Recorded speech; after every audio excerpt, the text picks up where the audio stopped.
Hey, welcome back to my channel. Today we're going to be talking about the ultra-thin iPhone Air. So let's talk about it.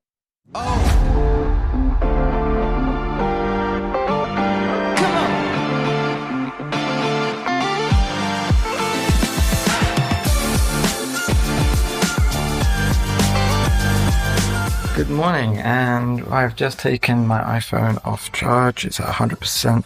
This is going to be a test of how the iPhone Air battery is. I mean, it's that thin. So let's see if it lasts for a full day. But right now, I need to take my little one to nursery. Hello, Daddy.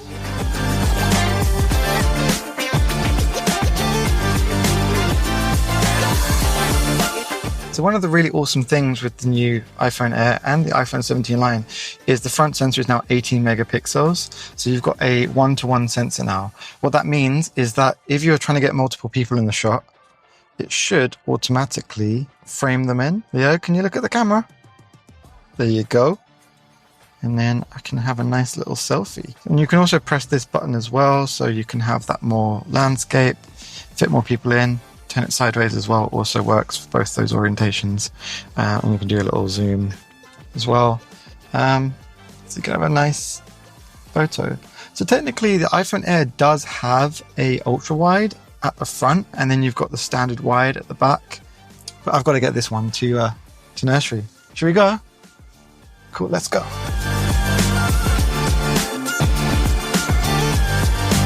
So I've just dropped my son off at nursery, so now we're going to go back home and test out some features of the iPhone Air, such as the camera, the performance, do some gaming on it, and see how the battery is at the end of the day. So let's check it out. The brand new iPhone Air is kind of a middle child between the iPhone 17 and the iPhone 17 Pro and Pro Max. It's got some really, really pro features on here, but it's also got some features that have been omitted that you might not be able to live without. So let's start with the unboxing. The unboxing is very simple experience, I would say. It's just pull us these two tabs, open the box, and then you've got the iPhone and you've got a braided USB-C cable, and that is it. So looking at the iPhone itself, you've got this ultra thin 5.64 millimeter phone, which I find is absolutely incredible every time I look at it, and it's really a feat of engineering looking at this. The iPhone Air in the hand as well, it feels really light. It's got titanium around the sides here, and it's supposed to be, very difficult to bend. We'll see how that is. Not that I want to bend this. The display is a 6.5 inch 2736 by 1260 Super Retina XDR display, which is the same display that you get on the Pro models as well.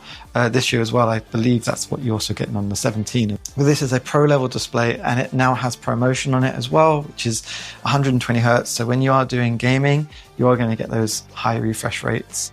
And you also get 3000 nits of brightness, which is 1000 nits more than last year. So if you are in direct sunlight, you are going to be very easily going to be able to look at the screen on this phone. Talking of the display, videos on this look absolutely incredible. They're really punchy colors, deep blacks, kind of what you expect from Apple devices at this point. And it's just a solid window into all the content and your media and all the things that you like doing on your phone, and it's going to look great. However, sound is one of those things that isn't so great, but we'll talk about that later in the video when we're talking about the trade-offs that you have from getting this phone. In terms of performance, there's a couple of chips in here that are new. Firstly is the A19 Pro chip. So yes, the iPhone Air does get a Pro chip like the Pro models. So the only one that gets just the A19 is the iPhone 17. The Pro chip is great. It runs really smoothly. I'm coming from an iPhone 15 Pro Max. I haven't noticed a massive increase in terms of the general usability of my phone. However, I have noticed that games on here do play a little bit smoother than they do on the 15 Pro Max. Another thing to mention as well is that when it comes to connectivity tied in with performance, you are getting the new C1X chip. So the C1X chip is the cellular chip that Apple has now added into the iPhone. So previously they used Snapdragon, and now they're using their own custom chip, which should help with battery life, working in tandem with the A19 Pro processor. There is also the N1 chip in here as well that handles Wi-Fi, Bluetooth, and Thread.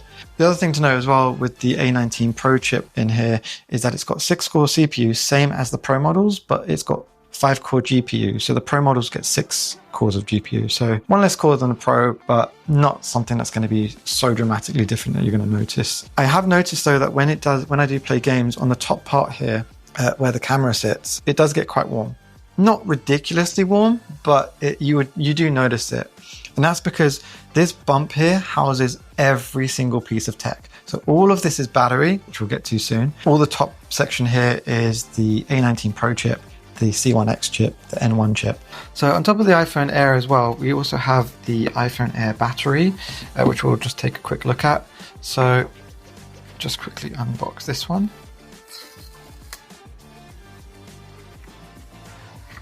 So this is literally just the battery. So Apple unboxings have gotten very, very simple. So the phone comes with a USB-C to USB-C cable, but the battery doesn't. It's just this. It does have a USB-C charging port at the bottom. Yeah, it's a little bit thicker than the phone, but overall it keeps a thin profile. It actually feels really comfortable with the battery on, to be honest. It's got this kind of soft touch material, and then on the other side as well, it's also soft touch. Okay, so there's a couple of really cool things with this battery. Firstly, you've got the thing that we talked about where you put on the back here, and iOS 26, the phone, it will all kind of measure things out and give you the best battery life based on what you're doing to optimize it. So if you're just browsing or if you're playing a game, it will do what it needs to do to keep your phone topped up. Just a quick update as well. It's 224 right now. I'm on 93% on the phone, and the battery case is on 51%. So really, really good. If you get this battery case with the iPhone Air, you will not have to worry about a whole day's use or whatever. The other thing as well is if you plug in a USB-C cable to the battery, whilst this is on the phone, then it will give you fast charging. The other thing as well is that I was playing, I was going to play Destiny Rising, but the servers were down. So instead I played Assassin's Creed Mirage. And I had this plugged into the port on the backbone controller, and this was plugged into the backbone controller, and it charged that way. I actually think there's more to this than meets the eye. It's really good. The fact as well that it's just so thin, not as thin as the phone itself, but it's still thin, portable. It doesn't, obviously this, as you know, being that thin, and then you put the battery pack on, it's going to be thicker, but it's barely anything. It's like the thickness of a standard regular phone with this on. Actually feels more comfortable with it on as well. Yeah, I'm actually quite impressed with how dynamic the battery is in terms of how you can use it. So let's talk about the cameras. So the iPhone Air has a single camera, and that's the 48 megapixel wide camera. It is really good for what it is as a single camera. Similar to like the Pro models or the iPhone 17, and the zoom is really good on it as well. I think that the shots that it has taken with this camera have been spot on. It's got HDR5, it's got deep fusion, all the kind of standard stuff that you see within the Pro models with their 48 megapixel wide camera, you get with this one as well. Something new they've added to all the iPhone lineup this year is the front-facing 18 megapixel camera. And I think it's really impressive. It's got center stage for FaceTime. Center stage basically follows you around. So when you're kind of just got the phone on a stand and you're moving, it can follow you as you are moving around on the shot, which is really cool. And I'm so glad that they've actually added that on here. Another new camera feature that Apple's added on the iPhone 17, the iPhone Air, and the 17 Pro and Pro Max is you can now do dual capture. What that allows you to do is record from the 18 megapixel camera on the front and the 48 megapixel camera on the back at the same time. So I've got my son going down the slide, and you can see my reaction to that. You know, if a parent might want to be filming like their kids scoring their first goal or scoring their first basket in basketball, which is what Apple uses one of the examples, and your reaction to that. So it's got some really cool, I feel like, sentimental thing to it. But I think some people are going to use it in a really creative way as well. Also within the recording, if you move the picture-in-picture of yourself around the phone, that will also show in the recording as well, which is pretty cool. But in terms of that aspect for the cameras, that's the really good stuff. Let's talk about some of the trade-offs. Firstly, you get one camera.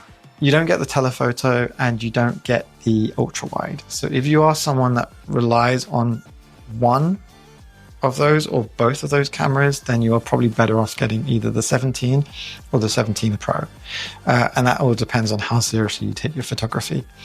If you are happy with just one camera and you just want something for a point and shoot, you're not into doing anything massively artistic or anything like that, then this single camera will be perfectly fine for you. If you are looking to take like macro shots, again, this camera is good when you do the zoom, but if you do want those really high quality, crisp photos, then I would probably go with the Pro model. I also do find it much more comfortable to hold with the battery pack on.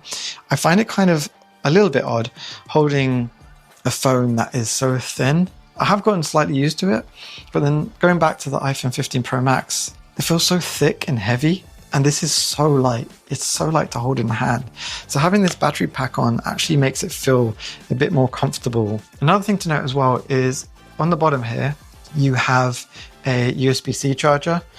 This is USB-C 2, not USB-C 3. So you're not going to get those super fast charging speeds, and you're not going to get the fast transfer rates that you do with the Pro models. But if you're happy with that and you're not really too bothered with that, then this should do you fine. Another thing to mention as well to do with the trade-offs is at the bottom here, this isn't a mic and speaker setup. This is just a microphone. This is the speaker at the top here. So if you're used to having that dual speaker setup that you do on basically all the other iPhones, you're not going to get that on here. You get one speaker. It's very small. It is good for what it is, but it's not great. You kind of lacks bass. I mean, we can give it a listen here. Sir, please get closer to me.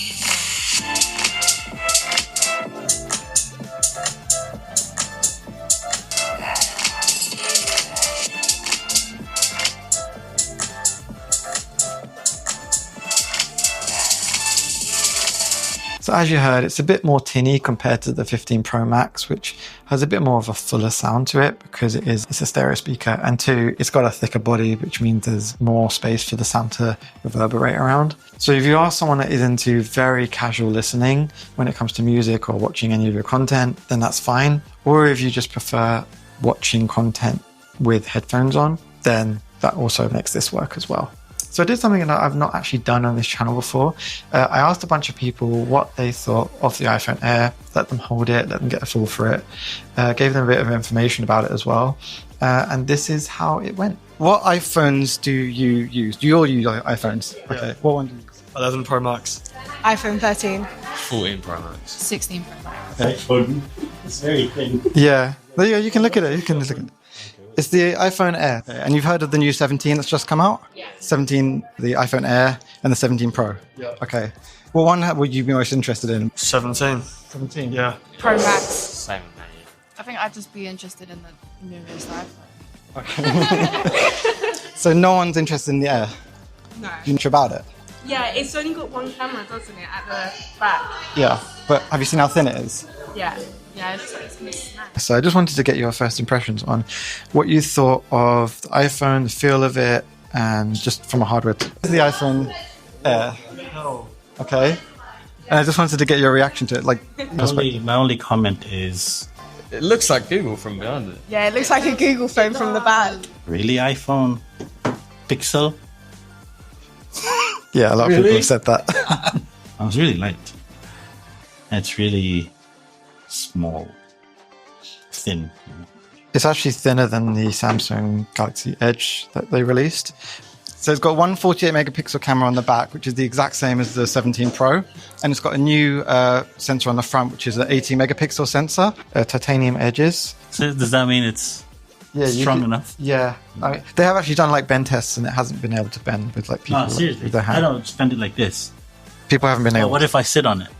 No. No, seriously. Seriously, people have done tests with it. That's what I thought. Like, if you were to sit on this, at this... Can I sit on it? No, okay, let's try the test, yeah? Put it here. Okay, go on. I'm just kidding. I'm just kidding. So you can actually record yourself and the front and back camera at the same time. What AI features does it have? Apple basically made this an 80 megapixel camera. It can actually do like an ultra wide now. And so it auto rotates to do Yeah. Oh, that's really good though. This is a nice feature because the problems with Apple cameras is like you need to have really long hands to be able to fit everyone in. Yeah. Show me something new that Apple brings out, then I'll go back to Apple. It's just that they're very slow with their innovation. That's it. But yeah, lovely phone. So what do you think of it? It's pretty cool, yeah.